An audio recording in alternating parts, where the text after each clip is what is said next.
There, welcome to week 3. This week we're going to focus on what it means to live one's life authentically. Each of the philosophers we're going to look at has a different idea as to what it means to be true to one's own existence. In offering their advice on how one should be true to oneself, these philosophers are setting up the foundations for an existential ethic. In particular, we'll be looking at the challenges involved in defining and maintaining one's own individuality, despite the pressures and influence of society at large. Kierkegaard wasn't just an existentialist. He was also a devout Christian who rejected a promising career in the ministry and a potentially happy marriage to pursue his lonely and often controversial philosophical and religious mission. As an interesting historical fact, when Kierkegaard was studying in Berlin, two of his other classmates were Friedrich Engels and Mikhail Bakunin, both of whom would later befriend and collaborate with Karl Marx. Like all of them, Kierkegaard was anti-Hegelian, though not for political reasons, but spiritual ones, championing the individual over Hegel's glorification of the nation-state.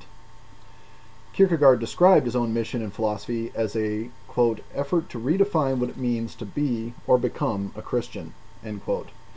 He believed that most so-called Christians actually weren't, and disdainfully called them the mob of Christendom, a herd of blatant hypocrites more interested in socializing than in being devout. This week's readings focus on what it means to be an individual and to break from the crowd, yielding oneself to no one but God, and following one's own conscience. Towards this end, he emphasizes what he calls subjective thinking over objective thinking. Subjective thought sees everything as a process of coming to be. Nothing is ever complete, but everything is always in the midst of becoming. Instead of seeing oneself as an abstract something, he proposes that we think of ourselves as absolutely nothing, infinitely nothing, a process of becoming that never ends in a particular identity or abstraction.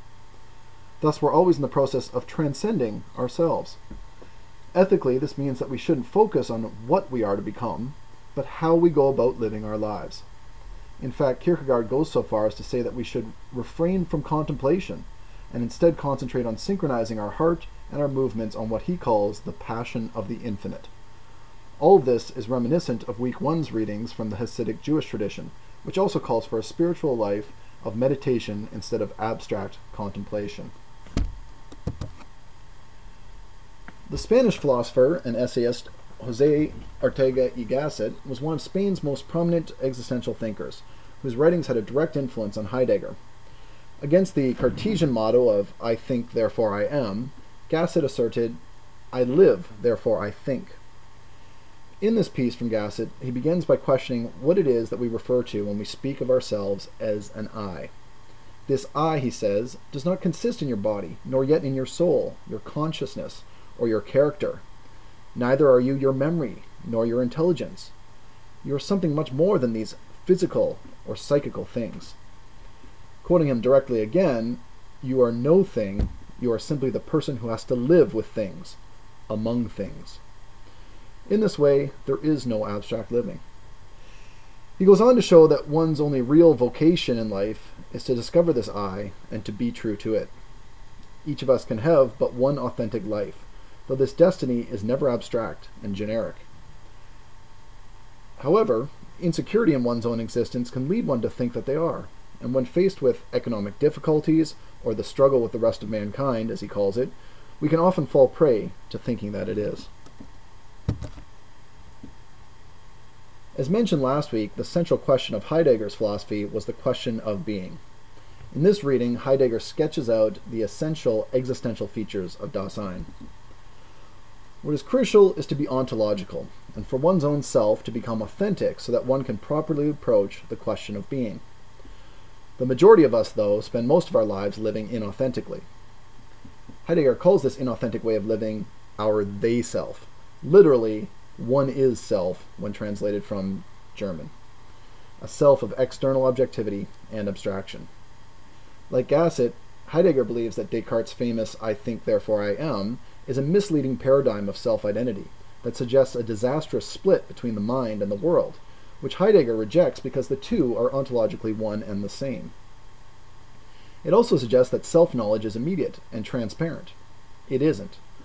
The factuality of our authentic self isn't ready to hand like the rest of the world. Rather, self-recognition is rare. This is because we're surrounded by others, the they, as he calls them. We live in, quote, the real dictatorship of the they, wherein we take pleasure and enjoy ourselves as they take pleasure. We read, see, and judge about literature and art as they see and judge. Likewise, we shrink back from the great mass as they shrink back. We find shocking what they find shocking, end quote. Our everyday being is kind of a leveling down of our own self so that we can live among others and get along with them. For instance, when we describe ourselves to others, we regularly compartmentalize our existence for them, referring to generalized social roles or categories like, I work as a waiter, I live in the city of Phoenix, I'm a student at Arizona State, etc. And this view harks back to Kierkegaard's attacks on the herd mentality of contemporary society. But Heidegger doesn't accept the extremity of his rejection of everyday social life, and seems to accept that there's no real getting around our they-self if we want to keep on getting along with others. Nonetheless, Heidegger encourages us to be authentic and to take hold of ourselves. He dramatically announces that we are thrown into the world, suggesting a dimension of involuntariness and fatalism. To take hold of oneself, one doesn't reject society, but one resolutely accepts one's historicity and reasserts oneself in its midst, in its traditions, and in its destiny. But what is our destiny, our authentic potentiality for being? When we try to think of what our life means, we're filled with a certain anxiety, a certain uncanniness, as he calls it. Given our existential freedom, the only destiny one can really speak of is one's own death. The anxiety we feel in a moment of pure solitude is anxiety in the face of our own mortality. This is the only certainty in life, and the only authentic thing about you that no one else can take away from you, and no one else can imitate. In his words, quote, by its very essence, death is in every case mine, and we are all being unto death, end quote. Yet, interestingly, you never get to experience this event that is yours and yours alone. The simple fact is, you'll be too busy being dead. After explicating more on death, Heidegger considers why it is that we feel guilt, and why it is that we are guilty at the basis of our being. Being unto death forces us to see ourselves and our lives as a single unity, but it also forces us to care about how that unity unfolds, and to take responsibility for ourselves as we go about our lives. He calls this resoluteness, the willingness to accept one's authentic existence and to care about our lives and to want to live them as authentically as possible. We feel guilty because we care about life, because we don't want to be passive to it, and because we resolutely want to remain authentic in it despite the they. But we also feel guilty because every time we do something for others, we compromise a bit of our own authenticity. Moreover, we limit the infinite potential to be anything that we are into a concrete and objective act. Thus, no matter what you do in this world, guilt accompanies it.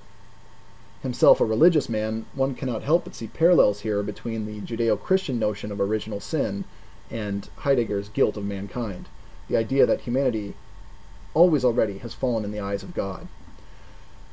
So when Heidegger speaks of us as thrown into the world and necessarily guilty, this all comes back again. In this week's selections from Sartre, we'll see how he characterizes what it means to live among others. In Existence and Being, he describes our life with others as a kind of conversation, and declares language in all its forms as the, quote, supreme event of human existence, end quote. Well, in the passage from the essay Existentialism, he criticizes Descartes, Kant, and Heidegger for their belief that one could ever understand the I think of Descartes' famous saying, I think, therefore I am, in some kind of solitude. Descartes' I think is an ideal self that doesn't match our existential experience. In Sartre's words, quote, we encounter the other, we do not constitute him. Their existence has the nature of a contingent and irreducible fact, end quote. More importantly, though, the I think of our consciousness is meaningless without others, for each of us finds our being with the other. This brings us back to a point made by Hegel in his master-slave paradox. Without the recognition of others, our existence remains purely negative. So how do we encounter the other existentially? Our being in the world with others, Sartre calls being seen by another. The feeling and realization we get when another gives us the look, as he calls it, is uncanny and instantly makes us aware of our own existence as an object to the other. Quote, being seen constitutes me as a defenseless being for a freedom which is not my freedom. End quote. In the look, I understand the other has a mind like my own that is able to transcend objectivity. At the same time, though, I have no access to their subjective experience, and can only see them as objective, as being in itself.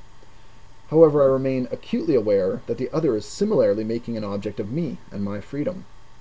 Sartre calls that realization shame, the authentic moment when I realize myself as object for the other, as vulnerable to their free will.